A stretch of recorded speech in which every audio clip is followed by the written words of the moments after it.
It's very hard for me to see how the United States president can get us to war with Iran. Which leads me to conclude that if, in fact, compromise is not coming, that the traditional way of America gets to war is what would be best for U.S. interests. Some people might think that Mr. Roosevelt wanted to get us into World War II, as David mentioned. You may recall we had to wait for Pearl Harbor.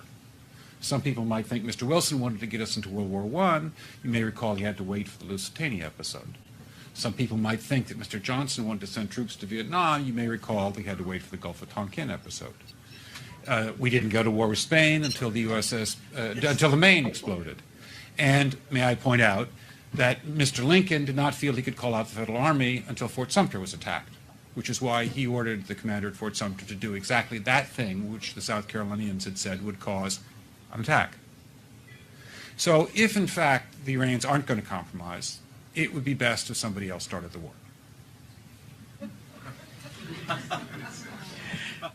But I would just like to suggest that one can combine other means of pressure with sanctions. I mentioned that explosion on August 17th. We could step up the pressure.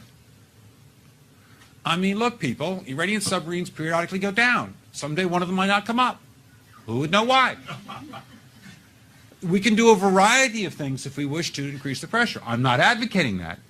But I'm just suggesting that this is not a either-or proposition. It's just sanctions has to succeed or other things. We are in the game of using covert means against the Iranians. We could get nastier at that.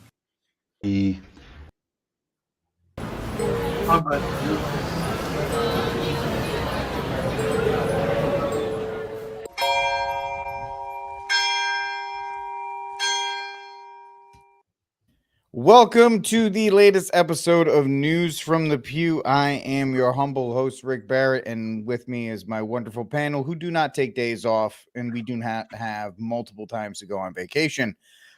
So we are here and we are working for you. First of all, we have Mr. Jonathan Arrington hanging out with us from the great state of Georgia. We have Mr. Fawaz Yazi coming off another fantastic interview with Connor. Check it out on his channel as well. It was fantastic. Get another getting to know video. And then we have Steve Cunningham, being Steve Cunningham, the godfather of Catholic YouTube, holding it down in the great state of North Carolina.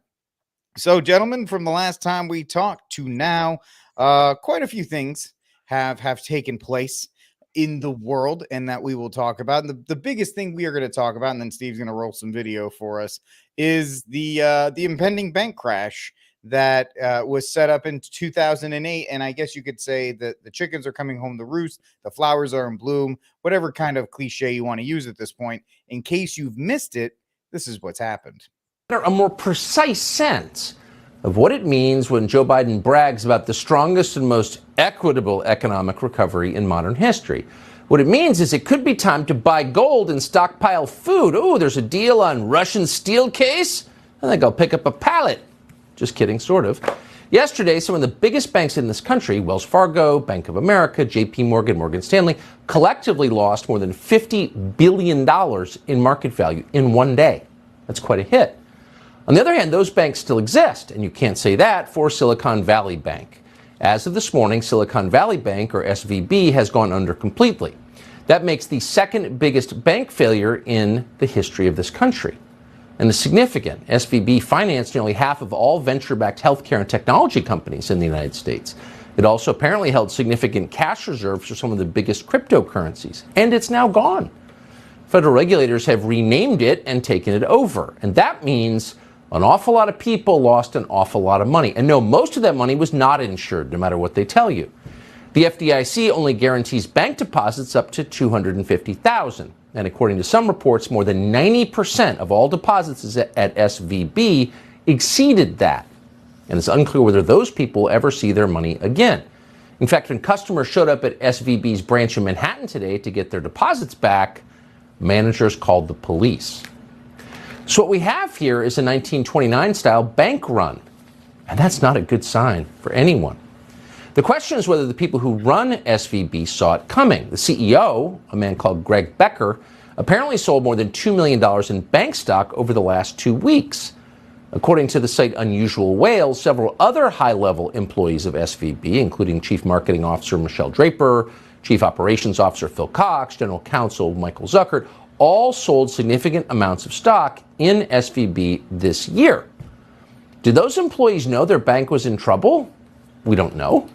And once again, where were the regulators who were supposed to prevent this? Once again, we don't know. And the business press supposed to be telling ordinary people what's happening with business? Apparently nobody noticed anything. In fact, as with the FTX crypto scam, you may recall, self-described financial experts in the media were busy promoting Silicon Valley Bank as a great investment that would last forever. The formerly great but now quite embarrassing Forbes magazine, in fact, named SVB to its list of America's best banks, not once, but 5 years in a row. You've probably heard about this Silicon Valley Bank going under, and now there's speculation whether the FDIC is going to step in and bail them out, and also whether there's going to be spreading contagion to the banking system. So just very briefly, what happened here is that normally a bank has your deposits, and those deposits from the bank's perspective are debt, okay? And then the bank also has loans that it put out. So in the case of Silicon Valley Bank, and these are rough numbers just to kind of give a picture.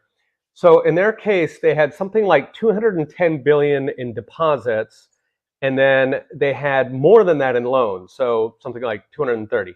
All right, that would then give something like a $20 billion gap. Now that gap is called their equity.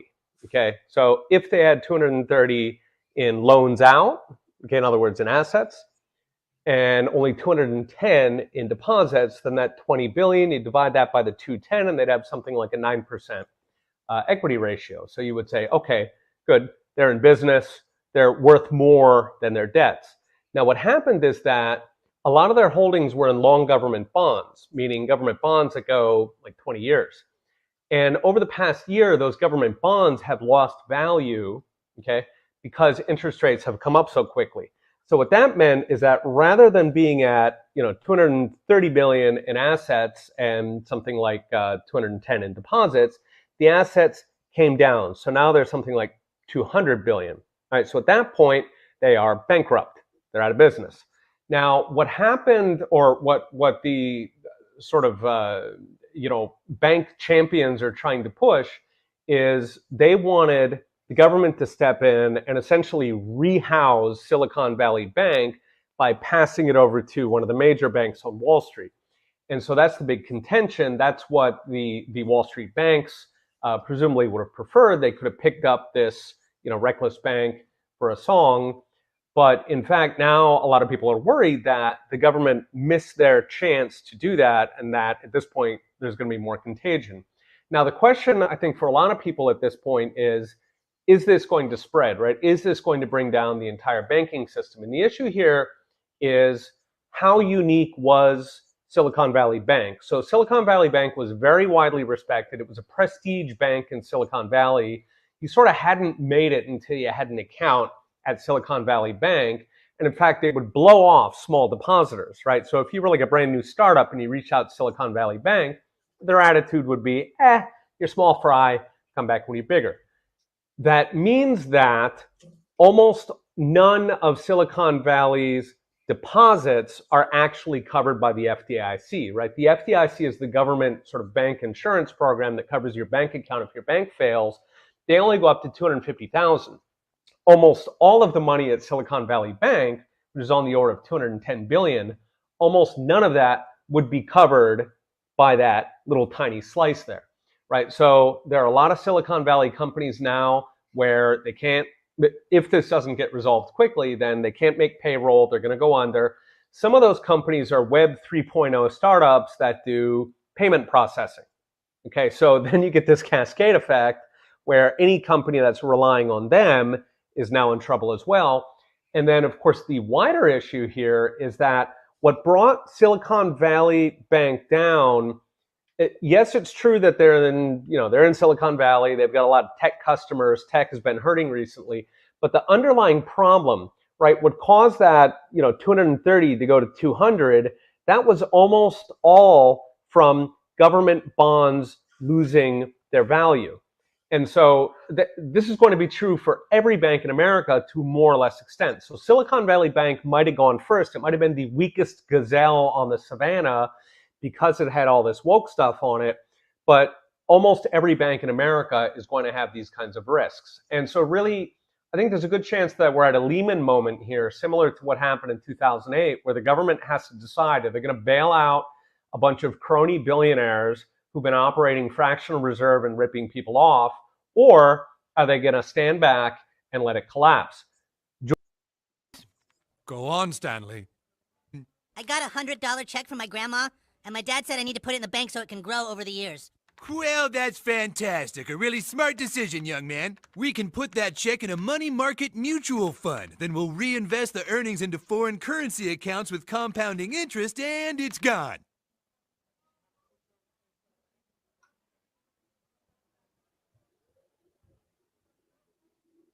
What? It's gone. Mr. Bloom has 2 minutes. Commissioner, Mr. President, I rise again, I'm afraid, to make the same old hoary speech that I've been making here for several years, and that is, it is my opinion that you do not really understand the concept of banking. All the banks are broke. Bank Santander, Deutsche Bank, Royal Bank of Scotland, they're all broke. And why are they broke? It isn't an act of God. It isn't some sort of tsunami. They're broke because we have a system called fractional reserve banking, which means that banks can lend money that they don't actually have. It's a criminal scandal, and it's been going on for too long. To add to that problem, you have moral hazard, a very significant moral hazard from the political sphere. And most of the problem starts in politics and central banks, which are part of the same political system. We have counterfeiting, sometimes called quantitative easing, but counterfeiting by any other name. The artificial printing of money, which if any ordinary person did, they'd go to prison for a very long time. And yet governments and central banks do it all the time. Central banks repress the amount of interest that rates are, so we don't have the real cost of money. And yet we blame the real retail banks for manipulating LIBOR. The sheer effrontery of this is quite astonishing. It's central banks that manipulate interest rates, Commissioner. And plus, underneath all this, we talk loosely, in a rather cavalier fashion, do we not, about deposit guarantees. So when banks go broke through their own incompetence and chicanery, the taxpayer picks up the tab. It's theft from the taxpayer. And until we start sending bankers, and I include central bankers and politicians, to prison for this outrage, it will continue.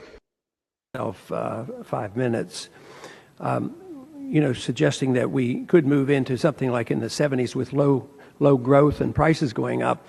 History also shows that you can get inflationary depressions too. The depression actually gets worse, and then you also have the destruction of the currency, and let's hope we can prevent that from happening. But I want to ask the panel, and I'll start with Dr. Salerno, about some of the challenges we get, those of us who believe in commodity money or even the gold standard, that they always throw the 19th century up to us, and they say, well, the gold standard was a total failure because we had bank runs. That's why we had to have the Fed, and that's why we had to have this system.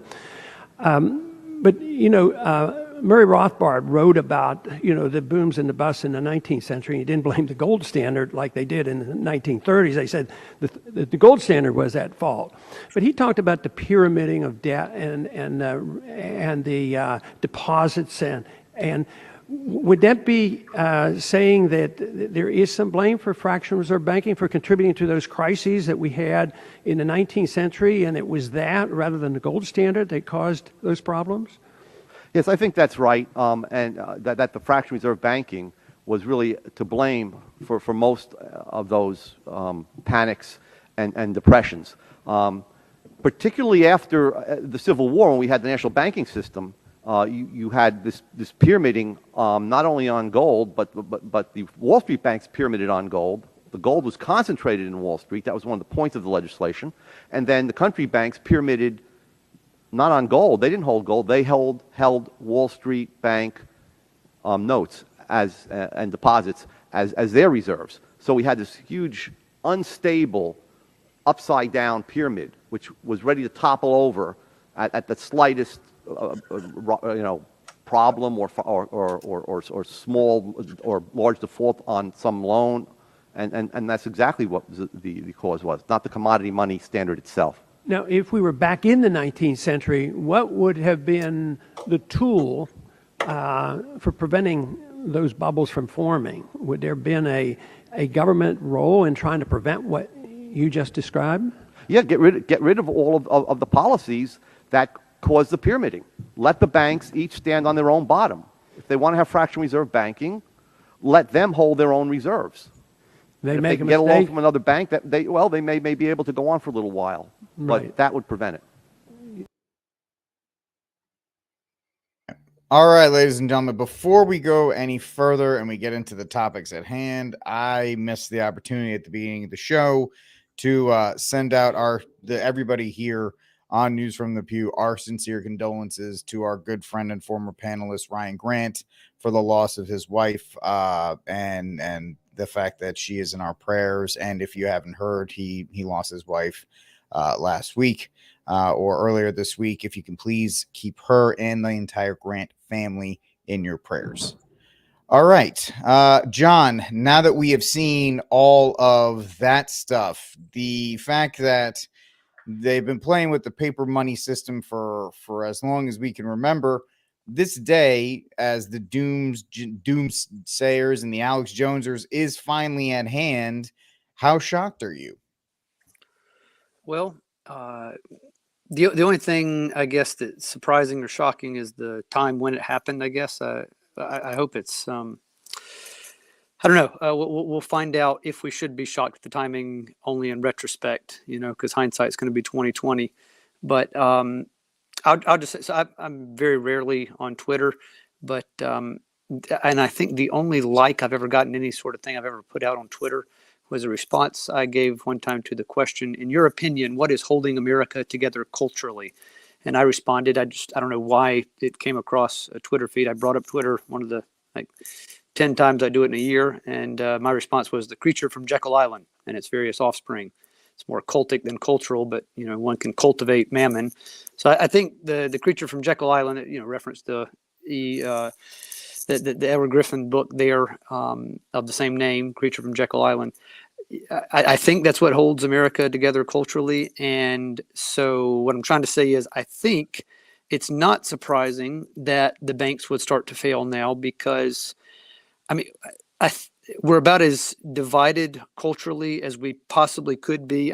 Sure, there could be extra splinters, but basically everybody is turning the gun on his neighbor and aiming it at the neighbor now, no matter how closely related we are in other fights.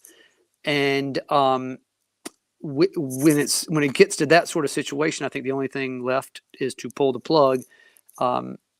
All that to say, my only fear then is once you pull the plug on the banks, as bad as they are, as harmful as they have been to everything about American life, as long as, since the creation of the Fed, but then even more so since 1971, getting off the gold standard. Things have gone down here for a long, long time. FDR and the different crazy things that happened under a supposed revival after the great crash of '29 and continuing. The worst thing is what's going to come after this is my fear, is kind of how I think things actually can indeed get much worse for the U.S. Financially, and especially if the world ever gets off the dollar reserve and kind of the one thing that's maybe kept the eggs in the carton so far. So I guess I'm not completely surprised at the timing, except maybe if we look back and say, well, look what was just about to happen, and those in the government or diabolic influencers one way or the other knew what was about to happen in some other sphere of human life, political life, and so now seemed like the good time.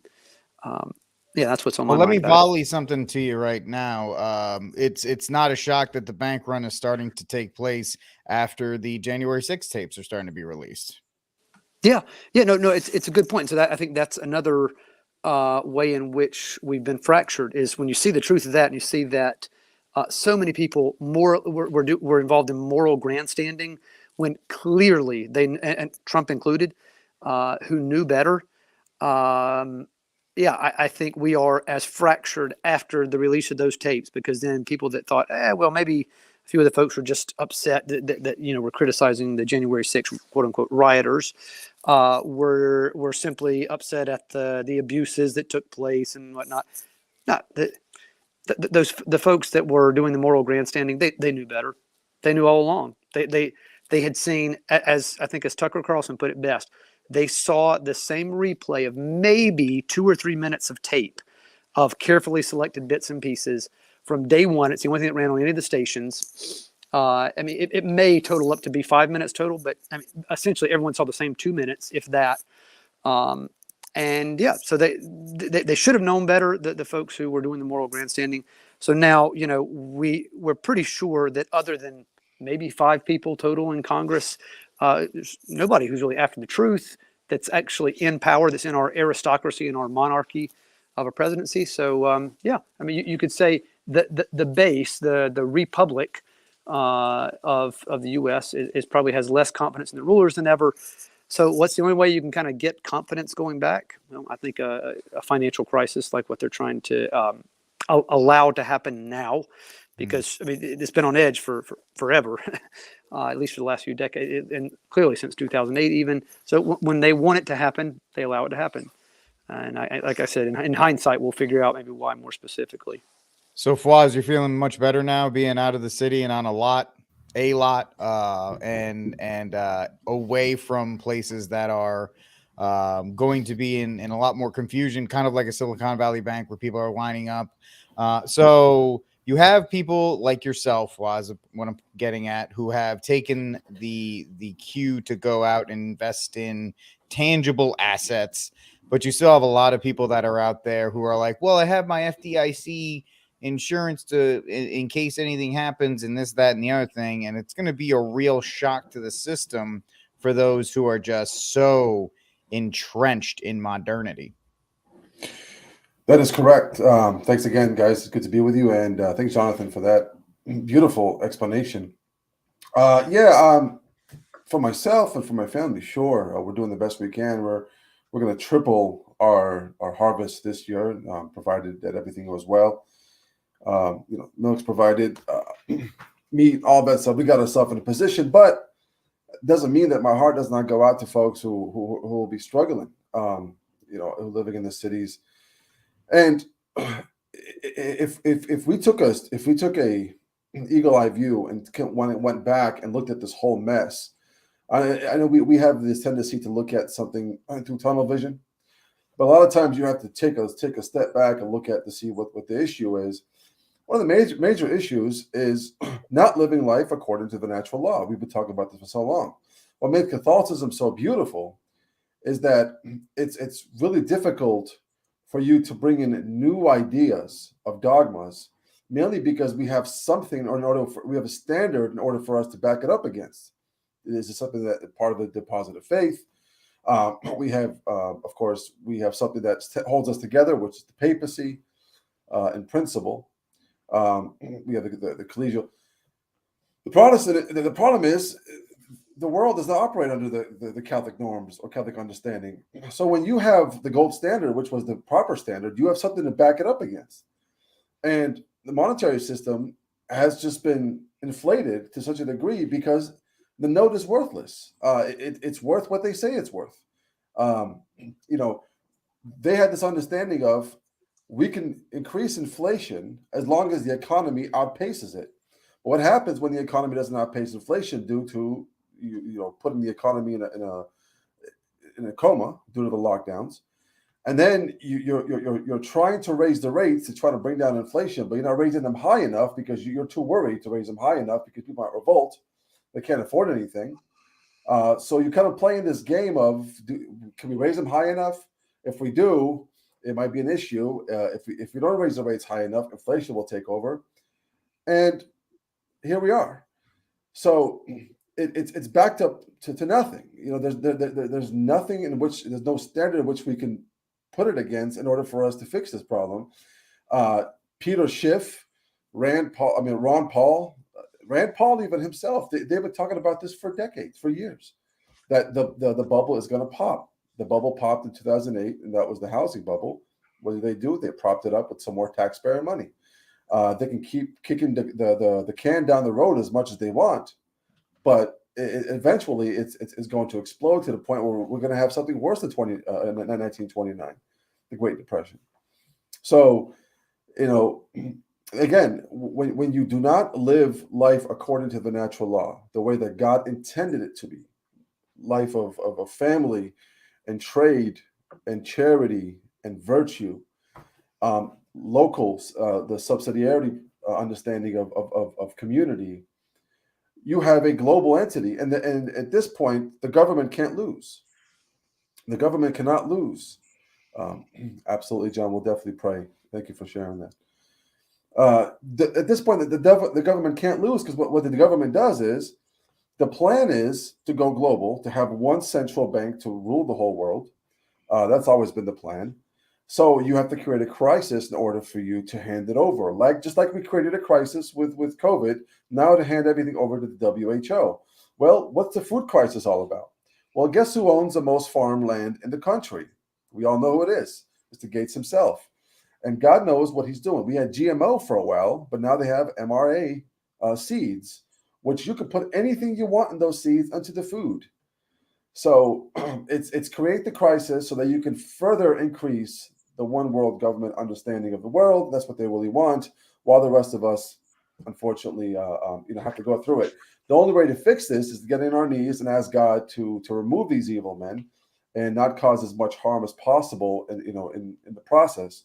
Other than that, just prepare and hope for the best. Steve, is this the trigger event for the CBDC?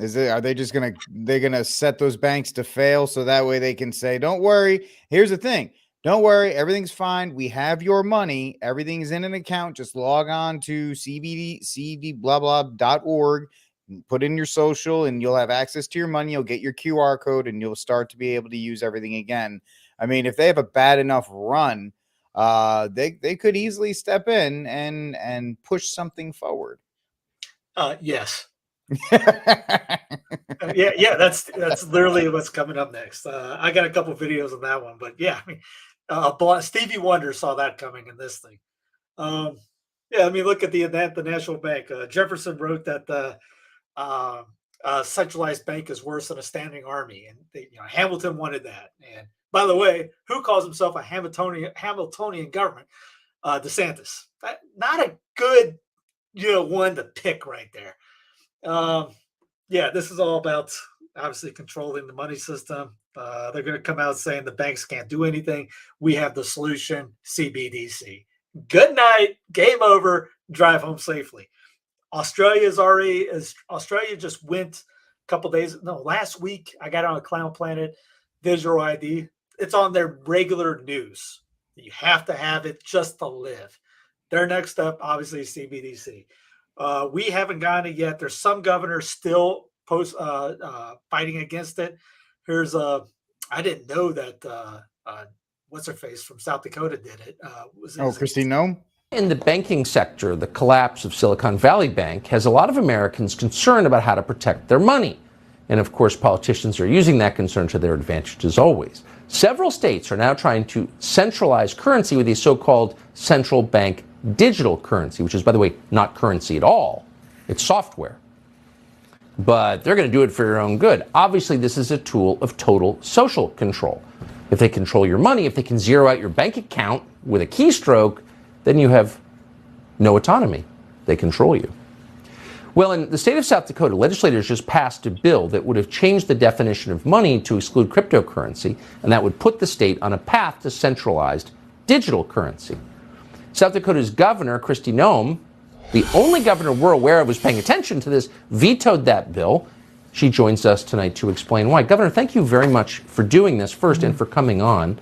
Why did you do it? You're obviously under pressure not to veto it, but you did. Why did you? Well, Tucker, it was the right thing to do. I became aware of this bill. It wasn't introduced until almost halfway through our legislative session. We started reading through this bill that was over 110 pages long.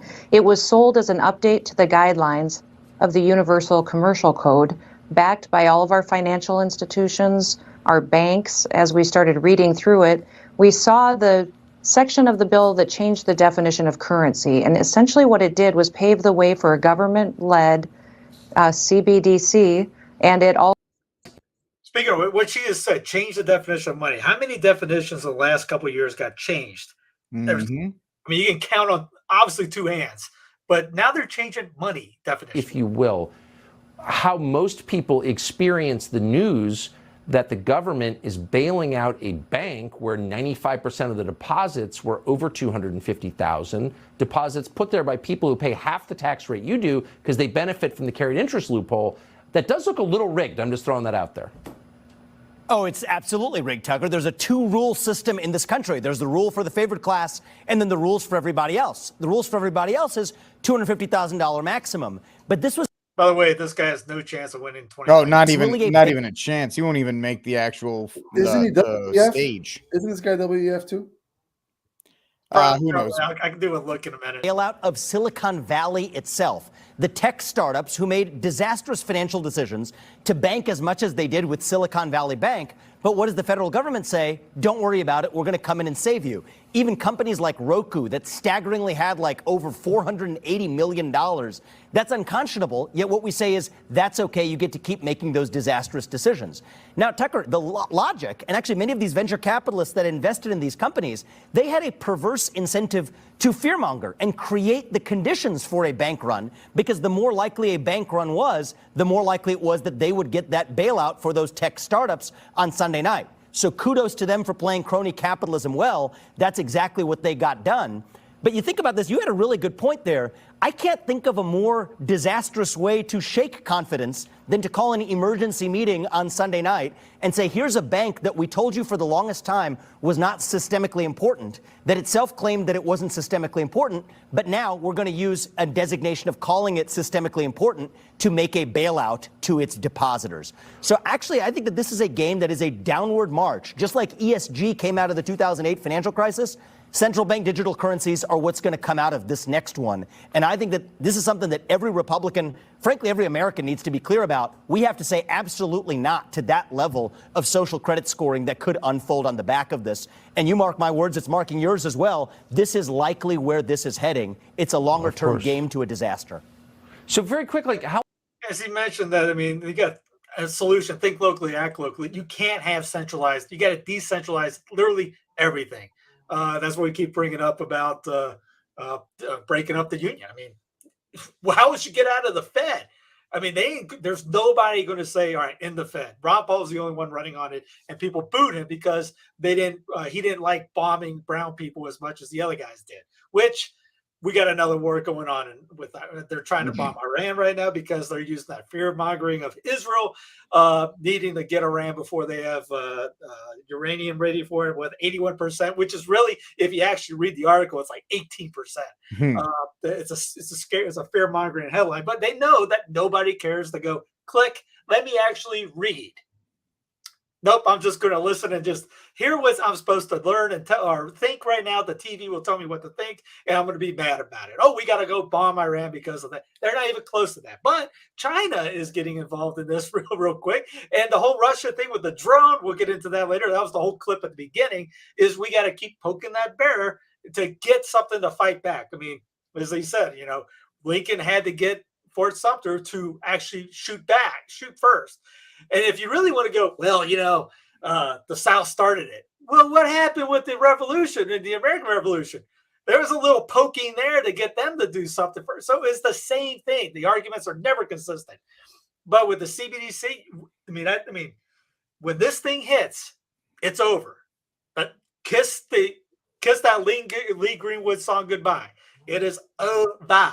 And then you get the digital ID in there, digital passports, all that. You won't be able to drive to go to Mass. I talked to another priest about that. He goes, you're absolutely right. You will not be able to go to a Mass. And if you can get your card, you won't be able to pay for the gas. So we got to start fighting it back. Obviously, pray, hope, don't worry. I'm talking, but we also got to, it's a both and type deal. You got to stand up and fight against this stuff, especially for your kids. Unless just look at your kids and just give them the finger, really. I mean, good luck. That'd be like, good luck to you guys. I'm going to sit back and throw my hands up. You got to get uppity in this thing. We got to get people involved in politics, got to run for office at the local and state level. And that's the only way to actually get out of this. Until then, figure out a way to, protect yourself. This is why you can't go to an ATM and withdraw more than I think it was $300. $300 is usually your max. Yeah. That's your money that you gave to the bank, which is fractional reserve, right? Fractional lending right there. They only keep a fraction. They basically play craps with your money and then lose it or whatever they don't. Yeah, so you can't go in and make bank runs because they tell you not to because they don't have your money. It's a fraud. Obviously, it's a fraud. They should be, as the one gentleman said, thrown in jail. But no one, the banksters never go to jail, and it's always you guys it's always us that get hit by it. That's why these guys, they make billions of dollars. These banks, not for you, they do it for themselves, and it's as like I said, Jefferson talks about the banks are worse than a standing army. I mean, your money, you can't get your own money out of these banks. Now, you should go in there, and if you have some, get some just for a rainy day, just in case these things go down.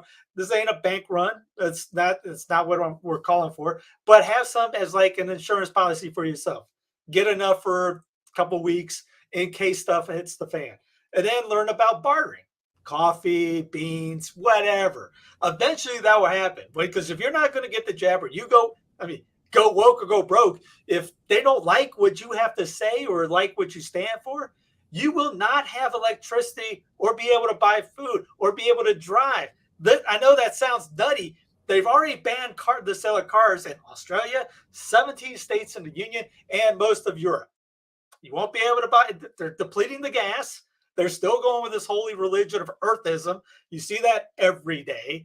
And when someone brought up the election thing, unless Michelle Obama runs for VP, Trump will probably win. Now, if it's Biden, Biden's going to win that thing hands down.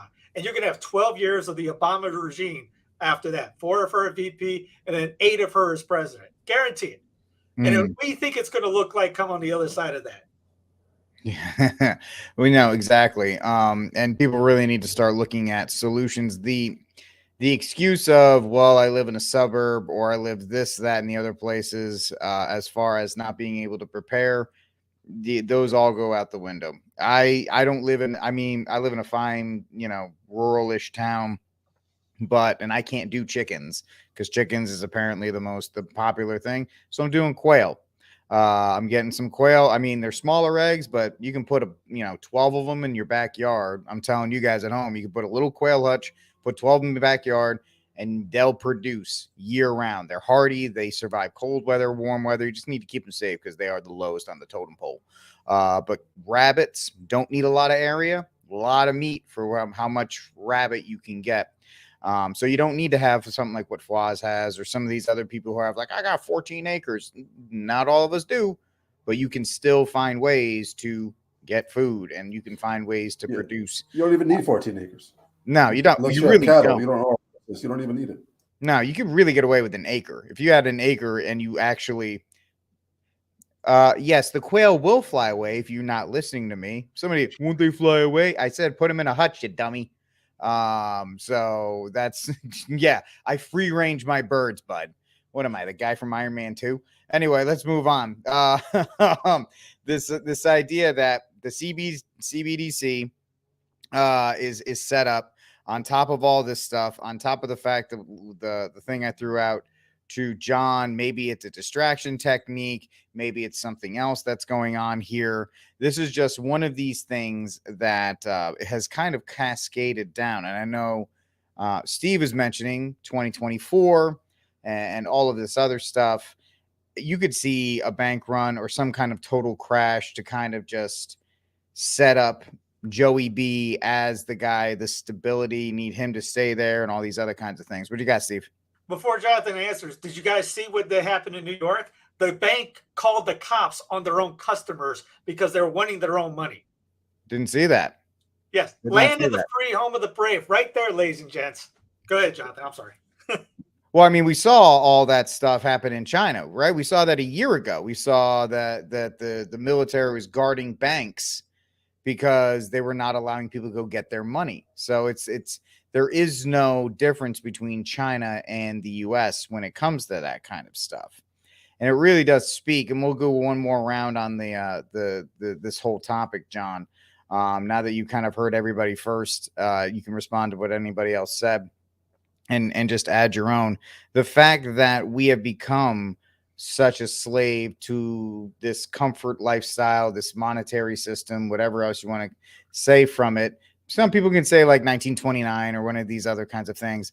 But I want Steve to actually play the bailout video, and then we'll go to you, John, and we'll get commentary and all that. With these bailouts, one of the talking points of the "it's not a bailout" crowd is that the FDIC is paid by other banks. So the key here is that, traditionally the FDIC only covers the first 250,000. And what they're doing now with these bailouts is they're extending that to all the rich guys as well. In Silicon Valley Bank's case, that means that the tab to the FDIC increases about 30 times to bail out all these rich Silicon Valley types. And so this is not a bailout crowd is saying, well, sure, but the FDIC itself is being paid by the other banks, so this is not a taxpayer thing. Here's the problem is that if you drain the FDIC, so the FDIC has round about $120 billion in it, all right, and there are 22 trillion insured bank deposits in the US. So that is like 0.6%. That is a tiny slice, all right? And if you drain the FDIC to go bail out these rich people, then the question becomes, okay, what happens then when the FDIC runs out of money? We know exactly what will happen because the FDIC has a standing $100 billion of lending authority from the Treasury. All right, in other words, if the FDIC runs out of money, they just call up Treasury, which is you, the taxpayer. They call them up and say, hey, I'm going to need $100 billion. Moreover, in 2009, Congress passed this act. It's the Healthy Families Act or something irrelevant. In that act, they temporarily raised the FDIC borrowing limit to $500 billion. So there's a very good chance that they're going to do that again. Back then, that was 2009. 2009, we didn't have huge bank crashes. There was one that was a Florida bank that had $5 billion in deposits. It's a tiny bank compared to what's going down now. So you can be sure that if the stuff hits the fan, they are certainly going to effectively bail out FDIC by going to Congress. Moreover, the thing about FDIC is, remember, FDIC's money did not come out of the pockets of bank executives. Okay, they didn't have to sell their yachts in order to fund the FDIC. The FDIC itself is a compulsory insurance program on your bank account. So you pay around about 0.06 to 0.1% of your bank account every year into FDIC in the first place. So even if they recapitalize FDIC by spreading it out to the other banks, which is not what they've traditionally done, even if they do that, that is still coming out of your pocket. That's going to reduce the interest that the bank passes through to you because they're going to be handing more of your bank deposit money over to the FDIC. Now, for comparison, if you own gold and you've got it stored and you're paying the gold company to store your gold, those custodian fees are about the same. They're about 0.1% per year. All right, so this kind of begs the question, why in the heck are we floating this risky fractional reserve system when even just a straight money warehouse system, right? So, just like gold could be custodian, you could custodian your physical dollars. That would apparently cost comparable to what the FDIC costs in the first place, but we wouldn't have these bank panics. And people were asking who he is. It's Peter St. Ange. I guess you're Dr. Peter. You can see he's former bartender, but Austrian economist at the Heritage Fellow Mises. He knows his stuff about economics. So just letting you guys know who he is. There you go, John. Reactions to that and everything else that we've talked about. Well, that was perfect for what I was thinking, because it reminded me of I had to Google it real quick or look it up on Corbett's website, because basically no search engine, even Brave search engine or DuckDuckGo will bring up Corbett Report very easily. But our number one man, James Corbett, had a bit a while back, maybe 5-6 years ago, I think it was, Why Economists Are Always Wrong. And in it, it's brilliant. You got to just go look up Corbett Report, Why Economists Are Always Wrong. If you're not a Corbett report subscriber, you can get a free version of it. You can get on there, which is the same as the regular version that those of us who donate a little bit get. But I mean, it got me excited because I'm a Greek man, you know, and he mentions the Greek root of economy. But the point is, he says that economy. There you go. I mean, awesome editorial and really worth a consideration. He quotes, you know, a kind of a few of the people who are very heavily involved with the Mises Institute, and you know, so the libertarians. But I mean, the good thing is they know how the libertarians, even though I'm not one, don't support their philosophy of human action in the least. To kind of quote one of their books, Human Action, but they know how to destroy the modern narratives about economics as a quote unquote science, rather than, as Corbett puts it in this piece here, engineering. It's actually engineering. And so all I'll do is suggest that if you want to know more about why this is such a disaster, maybe how it could be less of a disaster in the future based on different ways we could go, I'd say go read that Corbett report, that Why Economists Are Always Wrong, and it'll point out why the quote unquote science of economics is based on so many equivocations. That is basically wrongly using words.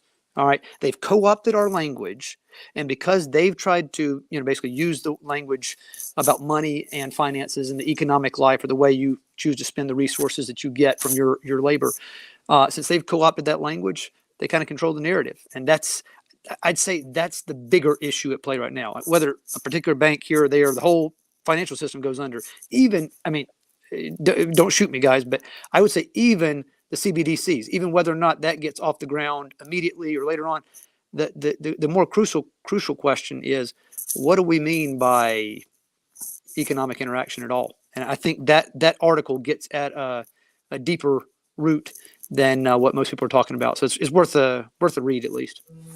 Absolutely. Fwaz, on the second go around, I know you heard what John said in the first one, reaction to Steve, a reaction to the videos. What else are you thinking in that regards?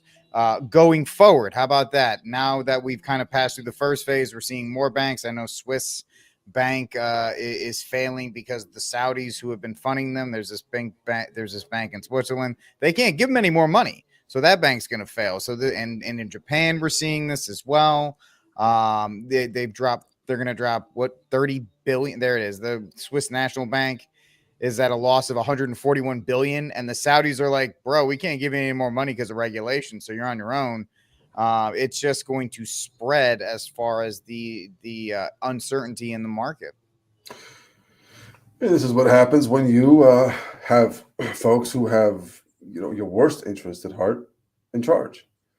And this whole notion of go woke, go broke type thing is you really don't have a say, because they will appoint who they want to appoint. Powell and Yellen and all those guys, they're just shills for the one world dominance. So yeah, I mean, that's pretty much all I got to say. I don't have much other than the fact that we are in. So moving forward, they might try one more bailout, multi-trillion-dollar bailout, have the taxpayers pick up the rest of it through inflation, like we've done. And then as we're getting closer to 2025 and 2029, what some of their agenda is, you might see a bigger collapse that will just hand over all power to this one centralized bank ruled by the world. That's what I think might happen. All right, excellent. Steve, one more. Any closing thoughts on this before we can move on to the next topic? Buckle up. It's going to get much worse. All right. Speaking of that, I guess we have a little bit of time. Let's move to the second big thing that took place. Since we have a little bit of time, let's talk about it. Speaking of war, financial crisis and war, two things that the United States did very well. We had an issue that took place just yesterday, I believe, where a Russian fighter jet ran into a drone, a Reaper drone, in the Mediterranean. And of course, they are just inching closer and closer to an all-out war. Do we actually have the video of that, Steve? Or I'm not going to go there. Incidents happen, and And clearly, we do not seek armed conflict with Russia. And I believe that at this point we should investigate this incident and move on from there. But we will continue. President Biden, you're the Rodney Dangerfield of world leaders. Nobody respects you. And if you don't change your game and up your game, we're going to have World War III. Here's the next war that's coming. Israel is going to have to take military action to stop the Iranians from developing enriched uranium to the point it can become a weapon. They're at 84%. All they have to do is get to 90%. And we're not doing a damn thing about the Iranians. Total lie. Trying to develop a nuclear bomb under our plain sight. I would like to know, we know that Russian drones are flying over Ukraine. Yeah. Why don't we shoot down 2 of theirs and send a message? You shoot down 1 of ours, we'll shoot down 2 the first time, 10 the next time. Is anybody thinking, wait a minute, it's over Ukraine? Yeah. Is that America? Is it flying over the state of Georgia? No. Not New York? No. But it's over Team America World Police. It's over the being walked on, we're being crapped on, and we're about to have a major war because China is sizing up Biden, and they're going to go into Taiwan if we don't up our game in Ukraine.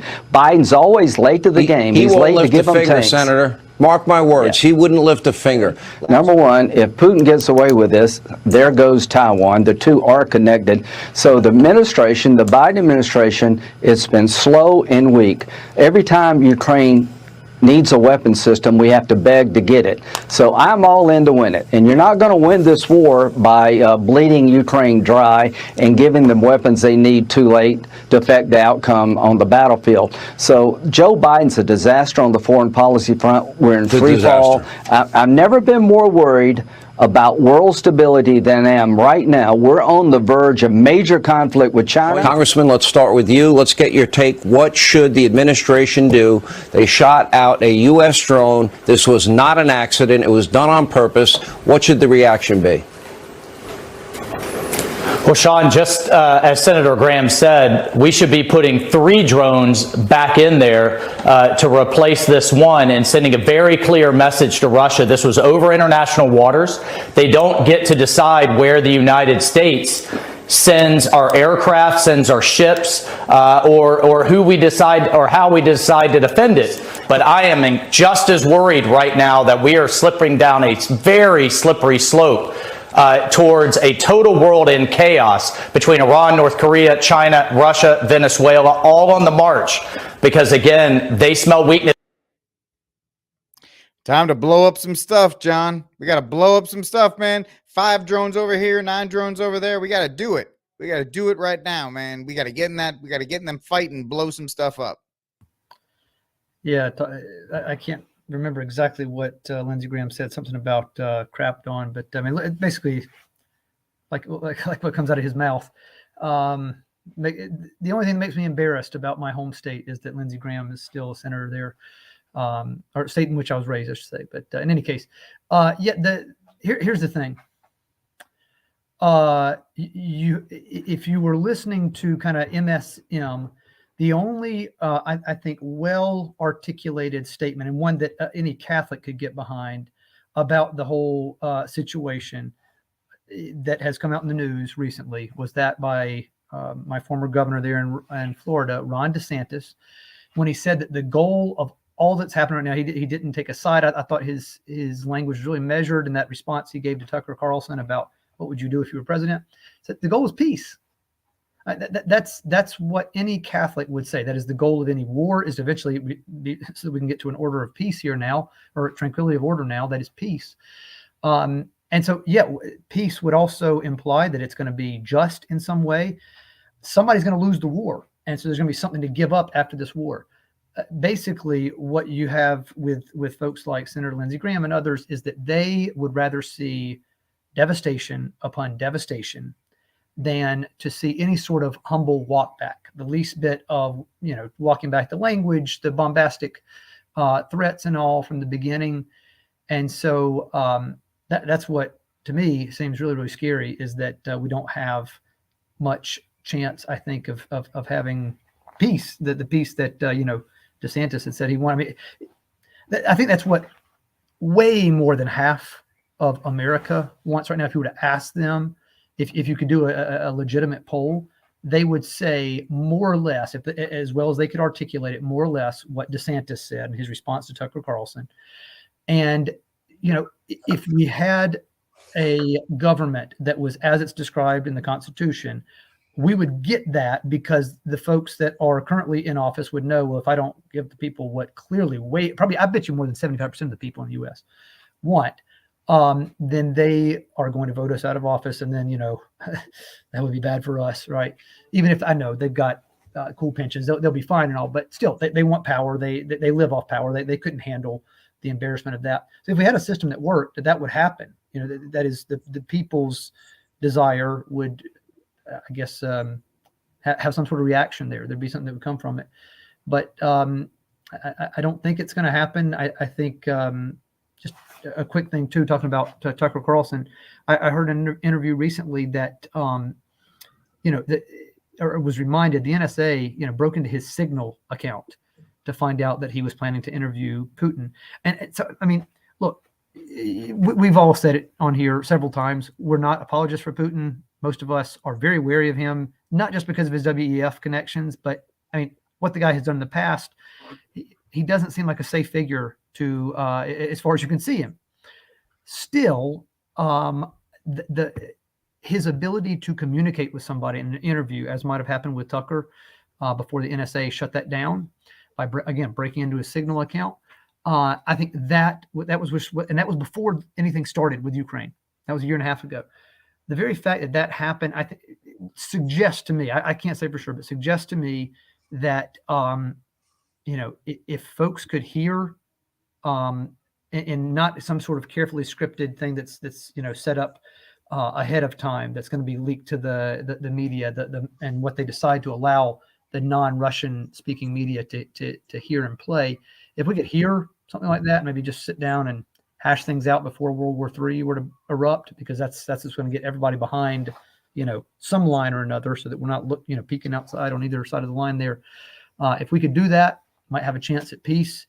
But until and unless something like that can happen, it doesn't look good on the world stage right now. What more can we say? Absolutely. Fawaz, your thoughts on the war drums kicking up, because we're not really involved in a war right now, and you can definitely tell the neocons are not happy about that.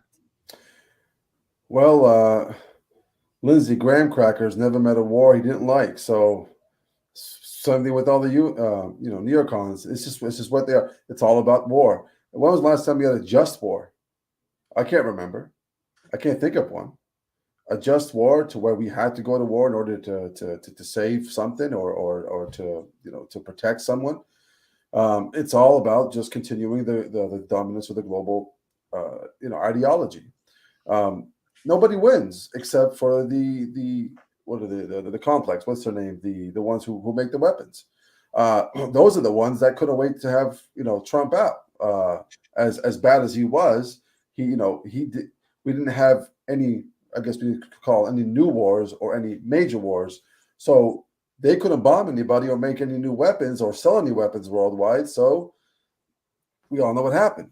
So my whole thing is, again, all we got to do is just wait it out and let this thing play, because it's really starting to become like it's just one gigantic scripted event, and it's kind of fun just to sit there and watch it all fold out.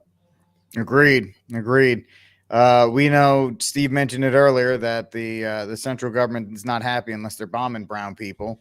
I guess it doesn't even matter, lighter shades versus darker shades or whatever the case may be. It's interesting, Steve, to see that no matter what, we're seeing a bank run here, but there's I think they announced today, I think Blinken said he's giving like another $300 million to like Ethiopia. And all of these, no matter what, there's always money to burn for alliances and federal aid, but never for the guys in Palestine, Ohio, or for the people trying to keep their money in their bank account. Yeah, there's no accident what's going on. Everything they're trying to destroy, create a problem. They got their solutions ready to be offered. Hey, we're from the government. We're here to help.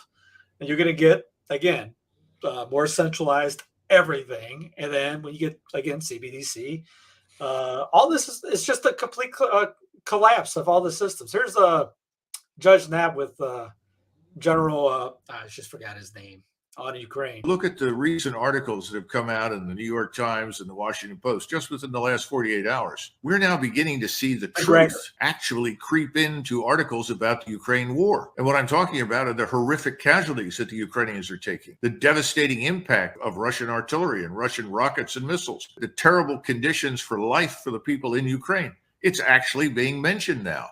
It's gotten so bad with the manpower shortage that just yesterday I received reports from people in Odessa that told me they were watching as Ukrainian men of various ages, from 16 up to 50, were being apprehended in cafes and restaurants in Odessa, shoved into trucks and disappearing. Literally, no questions, no discussion. Get on the truck, gun in your face, you're going to the front. And we know from the reports we're getting from Ukrainian soldiers that post these things on the internet that the average life on the front for a new recruit is about, what, 3 or 4 hours, because these people have no experience. They may get, if they're lucky, 3 or 4 weeks of training, some time on a rifle range. That's absurd. So they're getting more and more people killed needlessly. Yeah, and we're just letting it happen. We're giving them more money to keep it going. Yep. So it is evil what's going on. And then we had that earthquake a couple weeks back. It was in Turkey, Syria, and how much we didn't help them one bit, all because we don't like Assad. But we'll go out there, whatever the woke thing is, what's over on the new agenda, the next thing, the next in thing. We're all about that. Get your flags outside, change your profiles, put your little thingy up there. Woohoo! Get your Zelensky Under Armour shirts, all that. That's right. That's right. Absolutely. So that's it. Looks like we're running at the hour mark. So as we finish up every day, it is time for the cry room. So John, start us off with the cry room, and then I got to step out for real quick. I don't know if you've heard, they're like fighting on my roof. I got to talk to the tree guys. So John, Waz, and Steve, you guys take care of that stuff. I'll be right back. Well, I mean, I'd want to give the cry room to Lindsey Graham again, but I think I'd feel bad if I let him win it again. That'd just be too many times where he's in the spotlight, and that's all he desires anyway. Yeah, I don't know. I guess the others who like maybe this Sean Hannity, since so many people somehow still dare to watch him. And I guess they hang on after Tucker's show and watch him. I mean, his numbers are much better than almost anybody else on the MSM. Hannity's are. So let's put him in the cry room, because he was giving voice to so many of the Hawks and just cheering them on at every step of the way. So let's throw him in there. And my saint of the week would be Ron DeSantis. Maybe again, sorry, you can see the ex-Florida boy in me coming out, I guess, but. Someone had to say that the goal has to be peace. There has to be that as the finis, as the end.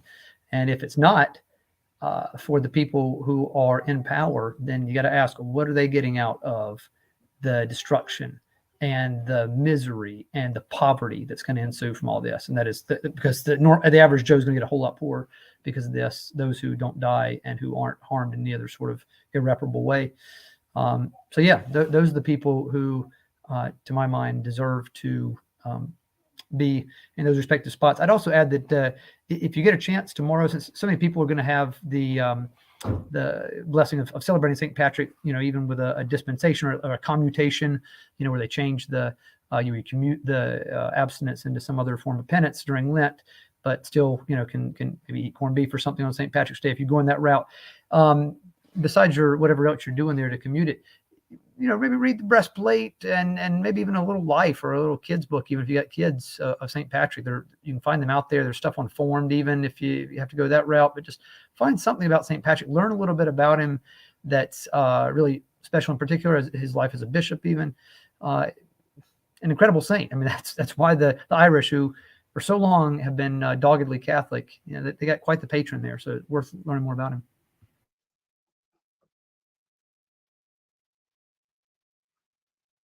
You're on mute. You pulled a Rick. Thanks, Jonathan. That was when I was waiting for Rick to set me up. But my Saint of the week is going to be I think it's recent. I hope it's recent. The president of Poland, who was at a mass, and I guess one of the hosts during mass, I was due to wind or something on the floor. He jumped in and took care of that. So it goes to show you the reverence that he has for the Eucharist. So kudos to him. My cry room goes to two people this week. It's going to go to a man named Dylan Mulvaney and Drew Barrymore. Those are going to be the two that I'm putting in the cry room tonight's angle for obvious reasons. All right, forget politics. I've always liked Drew Barrymore. I haven't. Born into Hollywood royalty, she oozed star power from a very young age. Do you remember how you got the role in E.T.? Well, they interviewed me for Poltergeist first, and she said Not a shock. she's not really like the girl who's in the part, in the script. So Kathy Kennedy, the producer of E.T., said, well, maybe she's right for E.T. Drew Barrymore, E.T.! Always. Thank you for this award. I appreciate it very much. At the age of 7, when most of us were playing hide and go seek, she knew the power of film and how to use the camera for maximum effect. Incredibly talented. But by the way, she still does know how to use the camera, like when she interviewed trans activist and influencer Dylan Mulvaney yesterday. It's very personal for me in a world where we're all trying to figure out who we're supposed to be. The risk, yes, bravery. Oh my gosh, I had no idea how vulnerable I was even willing to get. I think coming outs can be so intense, and you know, I kind of wanted to add some humor. It's my lifeline. Now, I do think that there was so much that came up this year that I had no idea that I was going to have to figure out in womanhood, and vulnerable things that I Not a didn't woman. know were there. Well, Mulvaney is a TikTok star whose series 365 Days of Girlhood became a smash hit. Mulvaney, of course, is not a girl, but a transgender who dresses like Jackie O, answering the haters with a syrupy style and a love yourself message, which drove Drew to her knees. Where do you find the strength to keep being the joy? Well, I think having my chosen family and the people that I love to take care of me. I look at someone like you, and I can't imagine anybody disliking you. Oh, please. Do you want to know, ironically, who dislikes me the most sometimes? Who? Myself. There it Me is. too. Yep. Oh. You're an actress. Of And- course you don't like but- yourself. That wasn't planned out or anything. Now let's pause for a moment.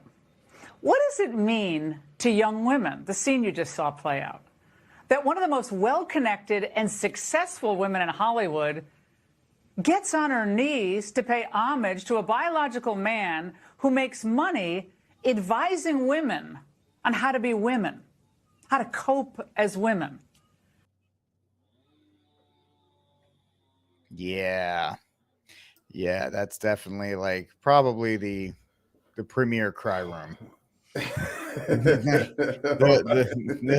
That is probably the winner for the year. There goes my dinner. It's all of ours. The appetite is gone. Didn't need it, but it was worth it. There you go. Did you put a say in the weekend too? Because I kind of ran. All right, cool. Steve, what do you got? I'm gonna start out with this video, which leads to Rolling Stone on why I'm putting them in the cry room. It would be immediately appealed, and the DOJ said today they would ask for an immediate injunction as well until that appeal was adjudicated. The other thing we have to look at is it's not just about this case. Legal experts we've spoken to says this could really open Pandora's box and enable anyone to challenge any drug they have a moral or ethical or safety question about through the courts rather than the FDA. So then you've got jurists and lawyers fighting over the safety and a drug rather than scientists and medical professionals, which is the system that Congress by bipartisan members of Congress have set up for the FDA to review these drugs. So if this goes through, obviously it will go to appeal. It could end up in the Supreme Court. And depending on how that ruling comes down, this could be something that we are litigating in courts all over the country. People who have problems with vaccines, people who have problems with hormone therapy for transgender individuals. This is not a, when judges decide their decisions, they're always saying it, they're doing it in a vacuum, they're doing it based on the letter of the law and their reading of the law, but that's not the reality, right? These decisions always have real world implication, and this is one we're going to have to keep an eye out for if this case continues to go forward. So Rolling Stone 21, by the way, KGP in DC today just said, gave some fear mongering over the Roe v. Wade abortion thing, saying, oh, we got all these extremists out here. Well, here's Rolling Stone. 21 South Carolina GOP lawmakers propose death penalty for women who have abortions. At least they link to the bill right here. I've been scouring this thing. I don't see anything unless it's in another bill where it says under the homicide laws of the state. Guess it could be. But none of this says anything about putting anybody in the death penalty. Again, not every time you kill somebody in the state of South Carolina do you get the death penalty. They just had a lady just 2 weeks ago. It shows everybody how angry people are anymore. In the grocery store, I think it was I can't remember what grocery store it was, just outside Columbia. Some random lady walked up to another lady, shot her in the back of the head with her 2 kids in the back of her SUV. Who knows if they'll get the death penalty there or not, but talk about just maybe possibly a little overzealous on that, just to go after to tickle the fear bones of people. I'm just saying, I'm not saying, I'm just saying everyone's going after the abortion issue again. Watch that become a federal issue. My saint of the week, that's a really, really, really good question. I'm going to say Gil Hodges, just because he's been dead for a while. He's been quite a few decades, but the Catholic Athletes Association, I can't remember the name of the group, Catholic Athletes for Christ, CAC. They did a documentary on him. So we'll give them, CAC, the Saint of the Week. They put a really great documentary of Gil Hodges. If you don't know who he was, he played for the Brooklyn Dodgers back in the day during Jackie Robinson years. Jackie said that he was, of all the people he knew outside his own kid dying, it was the worst day of his life when Gil died. Protestant Catholic to the point, he was one of those, they were giving him a meal after a doubleheader on the plane. It was a Friday. And he said, no, it was a nice little steak. And he said, no, I'm too close to the boss to take away to go away from that idea. And this during the days when Catholics actually were Catholics, the identity of us on Fridays as fish eaters, or wasn't the name? I know in Notre Dame they used to call them fish. I think they call them fish eaters. It was a derogatory name because they knew that we would eat fish on Fridays.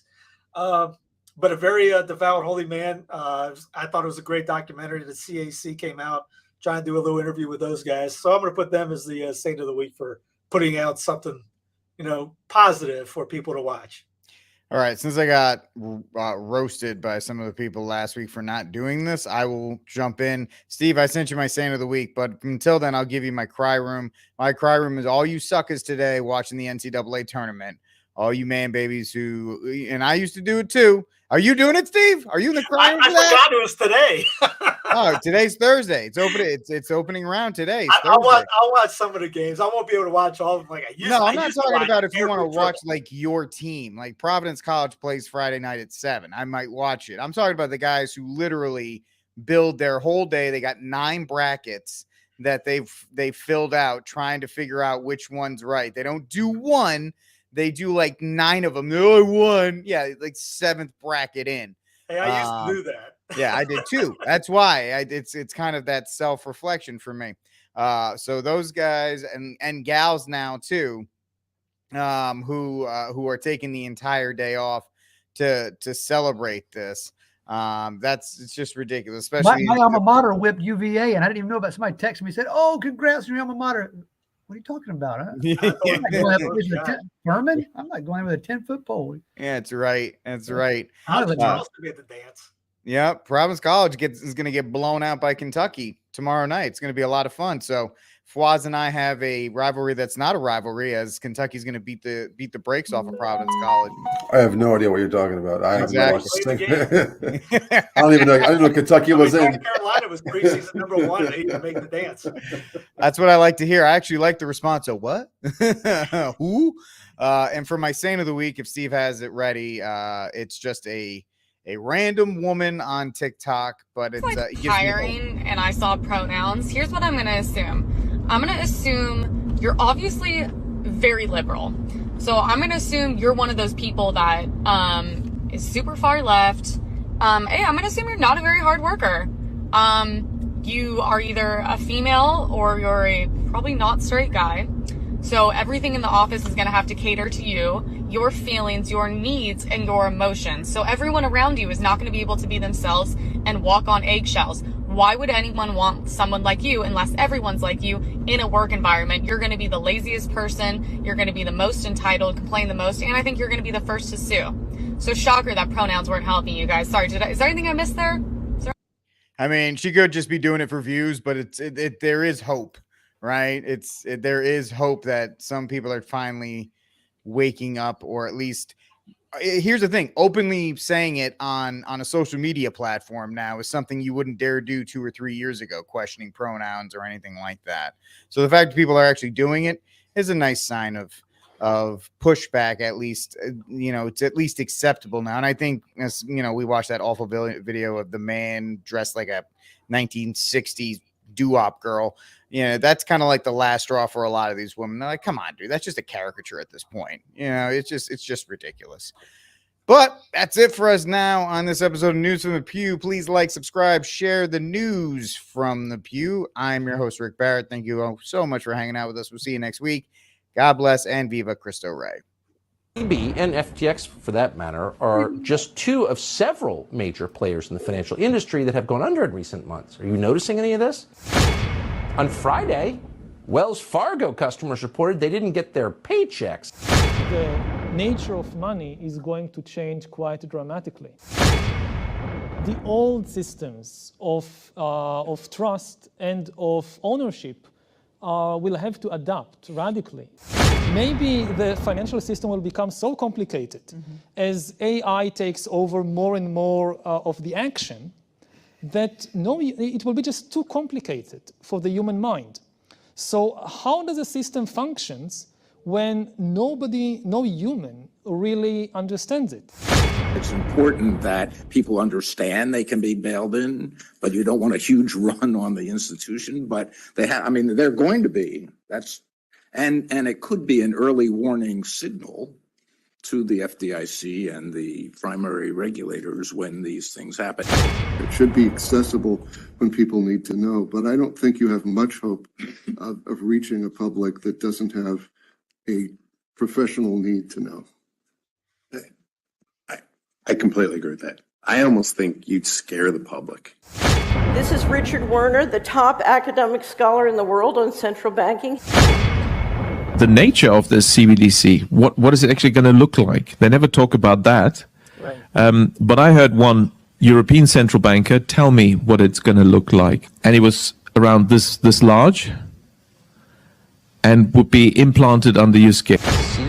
CBDC. If that happens, we're done. How concerned are you about the collapse of the U.S. dollar, sir? It's the end of the dollar system. We are about to face